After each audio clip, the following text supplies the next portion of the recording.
Ernai Gazte Antolakundeak uda honetarako kanpaina aurkeztu du. Ekin eta bultza askatasunera izena du dinamika berri honek eta gehiago jakiteko gurekin da. Amaiur Egurrola Erneko bozeramale, egunon. Egunon. Bueno, jakin dugu, ze testuingurutan ikusten duzu gazteria uda honetara begira?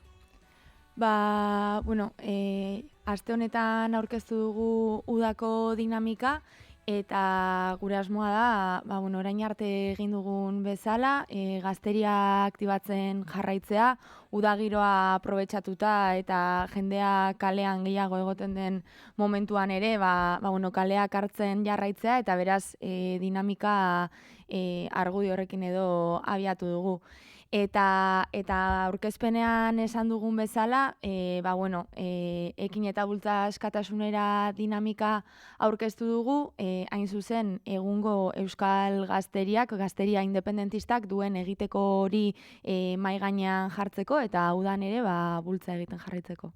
Iraieko mobilizazio izango da, kanpaina honen puntu handietako bat, baina gaurtik iraialdu bitarte, zer nolako ekimenak egongo dira herrizarri?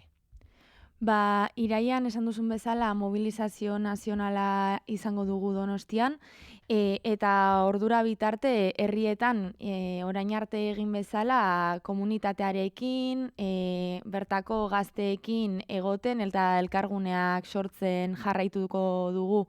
Zentzu horretan iruditzen zaigu ikasturte honek eman dituela bere fruituak, horren adibide argia ditugu independentziara egunak eta orain udan ere horrelako elkarguneak sortzen jarraituko dugu eta kaleak hartzen jarraituko dugu esan dudan moduan.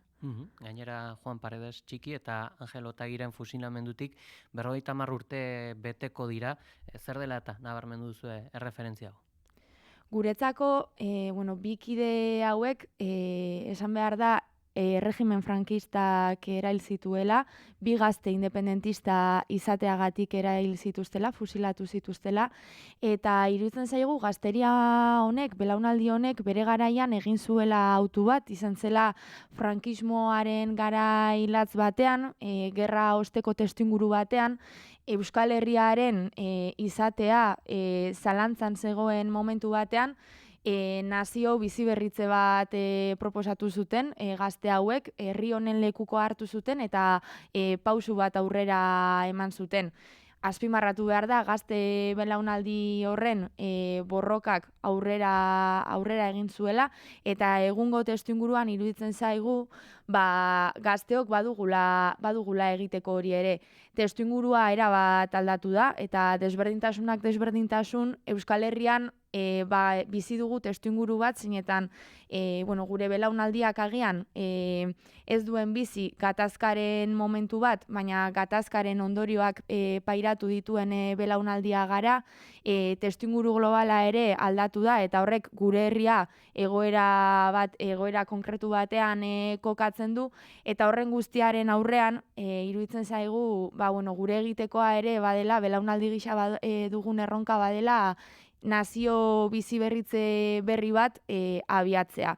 Eta paralelismo hori egin nahi izan dugu, iruditzen zaigulako belaunaldi bezala txiki eta otaegik eta guk izan dezakegun erronka antzekotasunak izan ditzakela ikuspegi horretatik eta bestalde urte hurren borobila ere badelako eta efemeride hori baliatu nahi izan dugulako. Dena den azaldu dudan honengatik ez dugu ikuspegi historizista batekin landu nahi, baizik eta bultzada moduan eta aurrera egiteko helduleku moduan baliatu nahi dugu.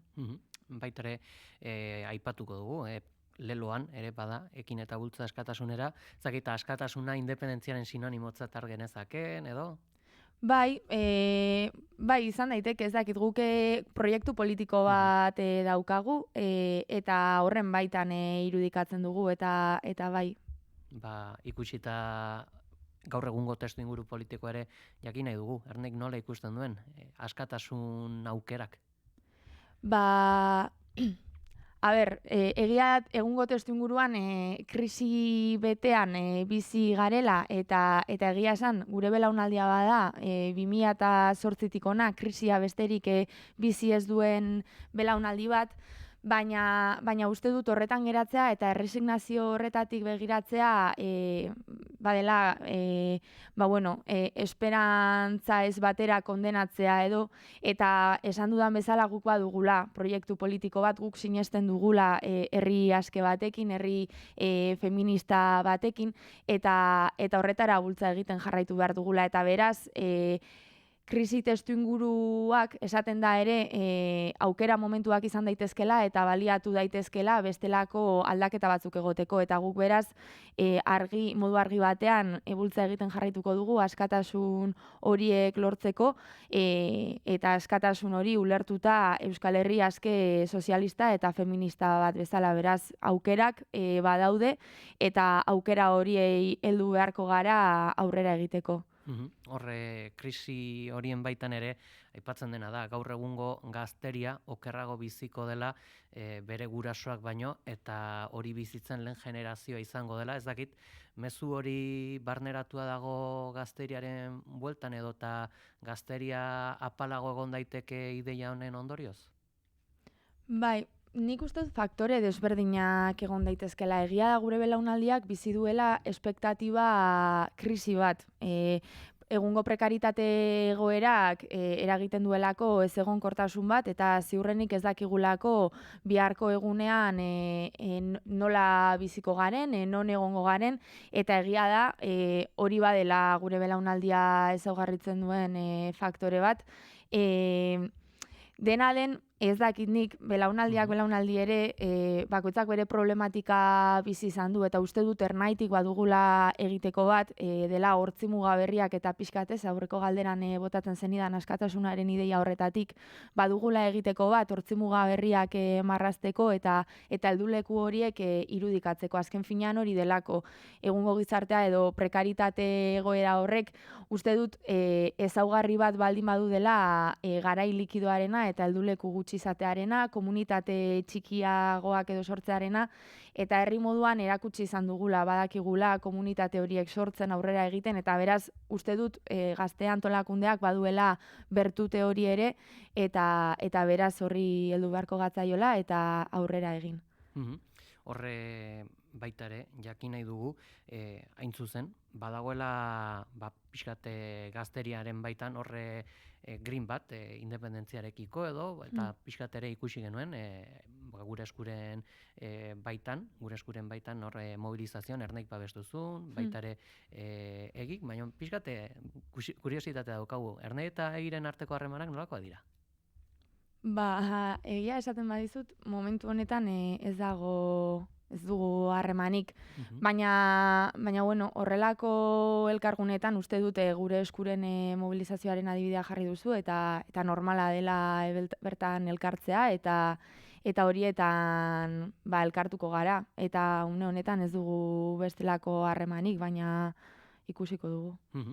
Horre, hain justu, abertzaletasunaren gehiengoa dagoela, aipatzen da Euskal Autonomia Erkidegoko legebiltzarrari dagokionez, baina horra askotan PSeri beto eskubidea ematen zaio, ernek nola ikusten du?